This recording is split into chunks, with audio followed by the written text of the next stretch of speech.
Happy Trucking Channel everyone. Welcome sa ating channel. Ayan. Narito ulit tayo. Ngayon mga 10-wheeler wing van naman ang ating ipapakita sa inyo. Merong 6M70 corrugated type. Hyro pong ganda. Ganda to. Bubble top pa. 6M70. Okay sir. Pa yung subscribers natin. Boss, kung napapanood nyo to, meron dito bubble top. Sir Ola. Boss, ayun. Anyway, balik tayo dito sa bumper light. Bumper light, ordinary light. Yan, ito yung mga tinatawag na Euro 4. So, makikita nyo yung difference ng Euro 4 sa hindi Euro 4, no? Yan. Appearance, grabe, no? Ganda. Dahil nga sa chrome plated niya. No? Chrome plated. Dito chrome. Sa dito hindi. Ito may mga missing side mirror. Yung sana makabitan yan. Harap. Okay, ang ganda. Body. Ito ang kanyang body.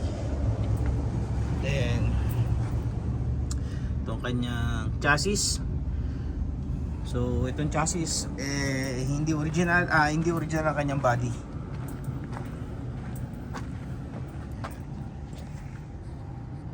Ginawa na lang din ng secondary chassis.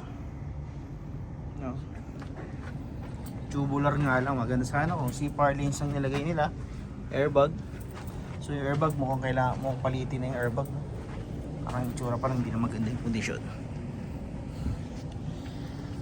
Yan, ito ang kanyang kondisyon. Kulang lang siya sa eyebolt.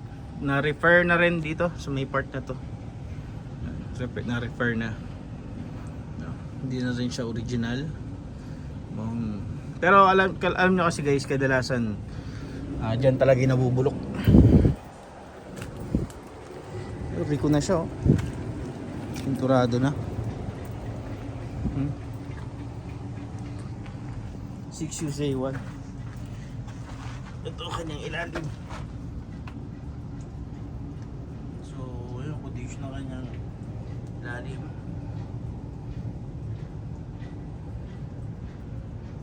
Ito mga presyo na ito guys. Yung iba nagbebenta ng 1.8, 1.9. Siguro kung ito sa 2.1, medyo mataas to guys sa 2.1. Para sa akin, yung gantong condition kasi sa 2.1 kasi ang ganda na ng mabibili mo. Sa totoo lang. Kung saan ka mamili dito? Sa Subic. Ito naman ang 6M70 bubble top. Double EGR wing van. Yan. Naalala ko to, ang ganda na ito eh. Kinukuha namin dati ng 1.6 million. Hindi sa amin binigay. Kasi kaya maganda siya dahil nga ayan yung kanyang secondary mataas. Ayan o. And then original. May mga nakahoy na, no? May mga tinanggal na. Especially yung mga toolbox. Maganda to. Nung dumating. Ang presyo nito nag-aabot siya ng 1.7 to 1.8 dito sa kanila. Dati kasi binibili namin to ng 1.6. Binigay. Kasi daw bubble top. Ewan ko lang ngayon guys.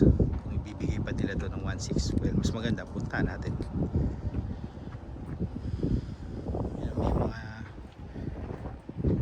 F1 na inline. Ayan. F1 inline. Ito, 12-wheeler 6UZ1. Ito, ganda rin to. Alala ko. Yan ang manual transmission.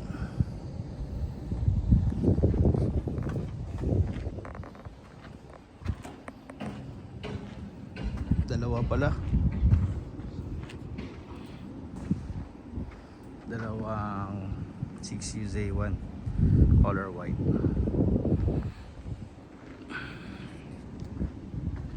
Meron din ditong, alam ko ito guys, ano to, single EGR 6M70. Yan. Mapapansin nyo, no, may mga pagkakaiba din sa windbreaker. Malaman nyo yung latest sa So ayun lang guys, maraming salamat sa panonood nyo, tinapos nyo tong video. Huwag nyo kalimutang mag-subscribe and also mag-like ng mga video natin. So ayun lang guys, maraming salamat. Happy tracking channel everyone. Thank you, bye bye, and God bless.